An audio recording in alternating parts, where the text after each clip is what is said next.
Welcome. In front of me I have a Samsung Galaxy A72, and today I'll go over unboxing along with an overview of this phone.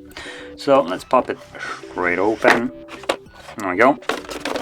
Now in here we got the SIM ejector and paperwork, which I'm not even going to bother opening it up. Oh, I think we all know how paperwork looks like. Then under that, phone. Charging cable. So this is actually a Type-C to Type-C, so that's nice. And the charging brick, which actually comes included with the device. Surprising, I know. And this is, from what I remember, let's see, it's supposed to be 25 watts, and it looks like it is. So right over here, this probably will be barely visible, but you can see it right above here. Okay, so we got a 25 watt charger, which I wouldn't call great. We got nothing in the box left. And we also got the phone.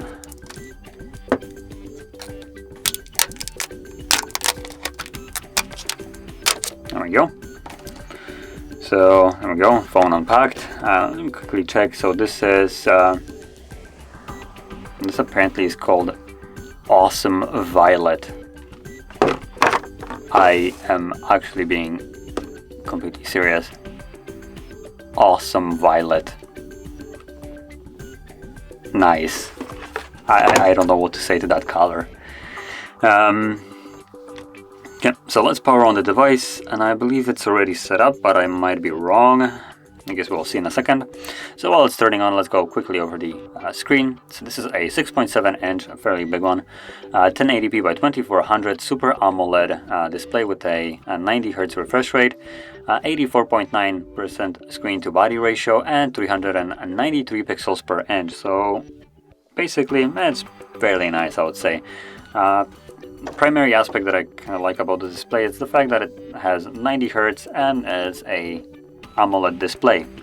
Now, it would be nice to have 120, but I guess we can't have everything, especially at a fairly budget price range, I would say, because this is a device that comes around $420. Okay, so let's quickly set it up. Now, I believe I do need to connect to Wi-Fi for some unknown reason when you go through the setup for the first time. Assuming this is the first time, let's see.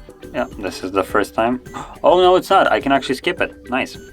So normally when you're setting up the device for the first time, it does force you to literally connect to Wi-Fi. So this was already set up. I don't have to do that. So that's kind of nice. So I'm gonna skip most of this just to kind of get to the home screen. But you can already see the actual display all around. The bezels are, I would say, symmetrical, fairly symmetrical. Maybe the bottom one seems a little bit bigger than the top one, but it's still really close and kind of looks nice, honestly. Now the bezels are a little bit thicker than I'm kind of used to. So if you compare it to I would say fairly outdated phone like the Mate 20 Pro, which let me quickly do something just so it actually looks normal. More display settings, cutout, and actually turn on the trashy notch. So if we connect it, or compare it, not connect it to this, you can see that even though it's technically a little bit better, the actual like bezels on the phone look, I would say, a little bit dated. So I guess this doesn't really show it too well. We maybe go into browser. No. Yeah, but you can kind of see it already here. The bezel on the bottom is also fairly minimal. See, bezel on the bottom is really close to how it is on here. You can kind of see the difference in color at the bottom when it's in light. So the bezel basically goes down to here. So yeah, comparing it to some older phone, it still looks a little bit not up to date, I would call it. The bezels are big, even though they're really symmetrical and kind of look nice. It would really help it to either curve the display so they look smaller, or to just shrink them all together. But not getting stuck on just the display, let's flip it to the back and see that we have quadruple camera setup. So the main sensor here is a 64 megapixel wide one, then we have 8 megapixel telephoto, 12 megapixel ultra wide, and 5 megapixel macro. And with those cameras you can shoot at 4K 30 frames or 1080p 30 or 120, which I assume it's gonna be a slow motion. And then at the front we have a 32 megapixel wide sensor that can also shoot at 4K 30 or 1080p 30. You can see it right here as a cutout in the display. Just try to kind of get rid of this light because it is quite annoying when it's glaring in there. Okay, so now let's opening up the camera. I get my plant right here and actually move the light on top out of the shot. And let's capture a couple photos as I usually do.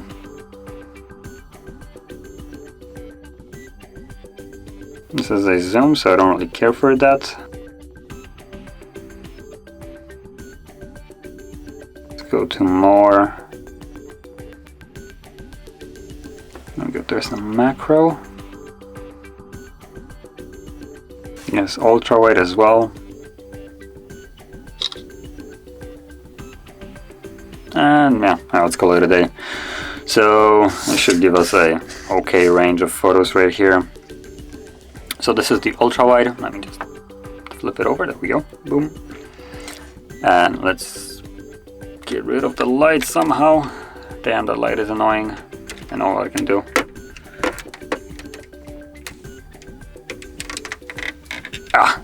Let's call it fixed.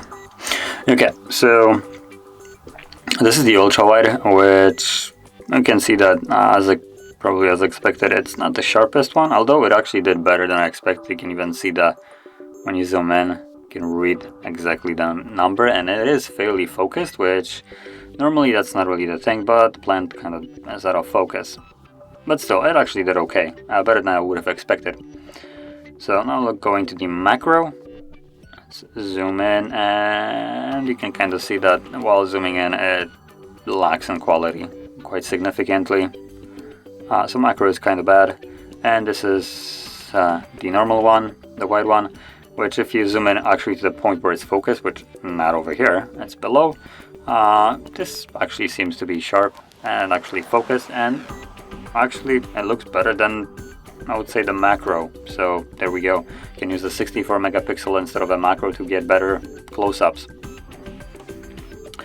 Now moving on to the rest of the actual specifications of the phone, we do have a Snapdragon 720G because this is the non-5G version. The 5G version comes with 705G I think, or something like that, which this is not. We also have two different storage versions along with RAM, so 128 and 6 gigabytes RAM and 256 with 8 gigabytes RAM, expandable by SD storage or SD card if you wanted to expand the storage further. And also battery wise, 5000 milliamp hours with this kind of puny 25 watt charger. Additionally, under display fingerprint sensor and headphone jack. That's primarily all. Now the build quality seems a little bit cheap, to be honest, for something at around $430 for 20. But yeah, it still seems actually a nice device. Does photos capturing here is actually okay, I would say. But still, I probably would spend money on something else than this budget version of a Samsung, whatever I would call it. So yeah, that being said, if you found this video helpful, don't forget to hit like, subscribe, and thanks for watching.